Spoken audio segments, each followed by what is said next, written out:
Magandang araw sa inyo lahat mga kapatid. Meloya po.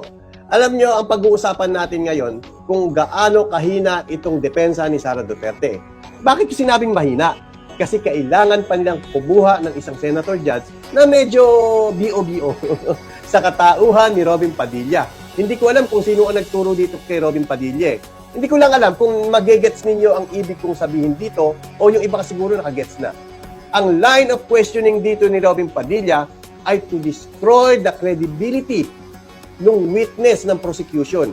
Bakit ko sinabi yun? Eto, pag-usapan natin. Pakinggan natin ang line of questioning ni Robin Padilla. Beses na po kayo, no, sa NBI? Yes, sir. Opo. Ilang beses na po kayo na-promote?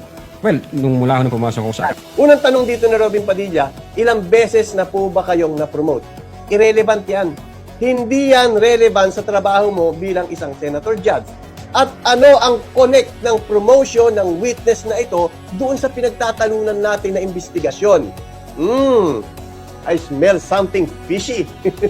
Tuloy natin. From Investigation 1 hanggang ngayon sa Regional Director, sir. Ilang beses po yun? Sa isang taon po, Sa isang taon. Isang taon po. Ilang beses po yan? Sa isang taon po. Bakit particular siya sa isang taon? Bago mapunta ng BARM itong witness na ito, itong si Jeremy Lotok. Bakit? Kasi 2024 po, nag-imbestiga itong si Lotok kay Sara Duterte. Ngayon, pinalalabas ni Robin Padilla ang kapalit ng investigasyon ni Lotok laban kay Vice Presidente ay ang promotion. Kaya nga ang tanong niya, ngayon isang taon po, ilang beses kayong na-promote sa loob ng isang taon? Mula, ito yung conclusion ko ito mula noong nag-imbestiga ka kay Sara Duterte. Bakit ko nasabi yan? Kasi wala naman kapunik-punik yung mga question niya dito kay Lotok sa kanyang trabaho bilang senator judge. Pakinggan pa natin. Anong taon po, sir, ang tinutukoy nyo? bago po kayo napunta sa BARM. Bago ako napunta sa BARM, Regional Director po ako ng Mimaropa. Meron po, Yun yung ibig niya sabihin doon. Bago ka napunta ng BARM, ibig sabihin, nung nag-iimbestiga kasi itong si Lotok dito sa Metro Manila kay VP Sara Duterte, after no, napunta na siya ng BARM. Ngayon, na-promote. Kaya tinatanong niya ilang beses na-promote sa loob ng isang taon. Ipinalalabas niya rito dahil doon sa investigasyon na ginawa ni Lotok laban kay Sara Duterte, ang kabayaran nun ay promotion. Yun ang unang ginawa niya to destroy the credibility of the witness. Tuloy. po ba kayong, sa tagal nyo po, sa NBI, 12 years, meron po ba kayong na-encounter na kaso ninyo sa NBI? Ayan. Sunod na tanong niya. 12 years ka na sa NBI. Meron po ba kayo na-encounter na kaso ninyo? Anong connect? Irrelevant, Your Honor. Objection, Your Honor. Bakit? Palagay mo na. May kaso. Guilty na ba? Hindi pa.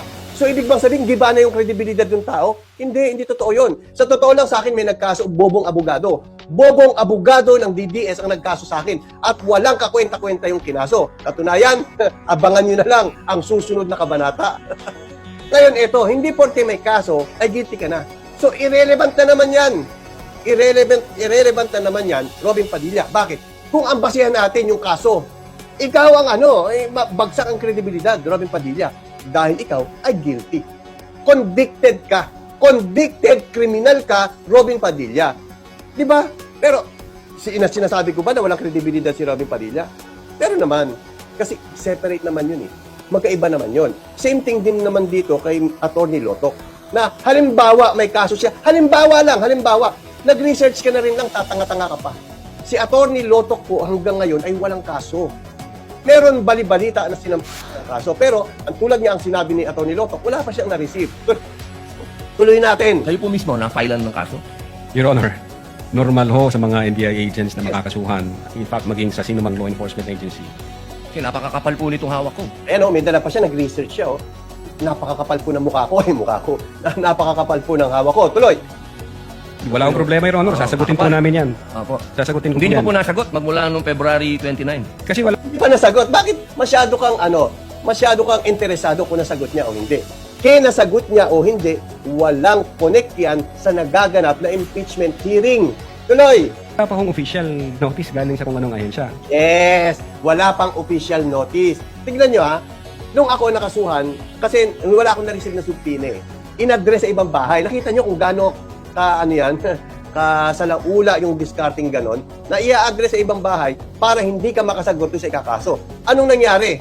Pumasok. Kasi tuwan-tuwa sila ngayon.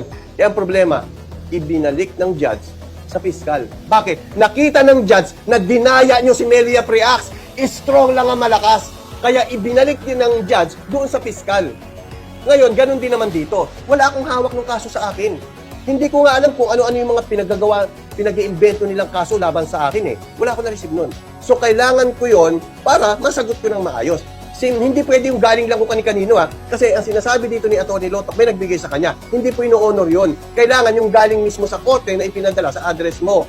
Yun ang nangyari dito kay Atty. Lotok. Wala akong na-receive. Pero meron nang nagbigay sa akin. Pero hindi yun ang basihan kung paano siya sasagot sa ikinaso sa kanya. Hindi yung bigay ng kapitbahay. Kung hindi dapat, yung bigay ng korte. Tuloy.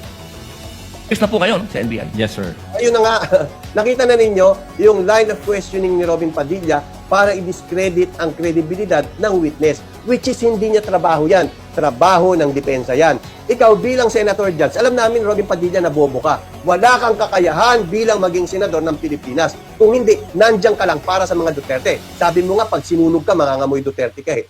Try natin? So ayun lang mga kapatid, ingat po.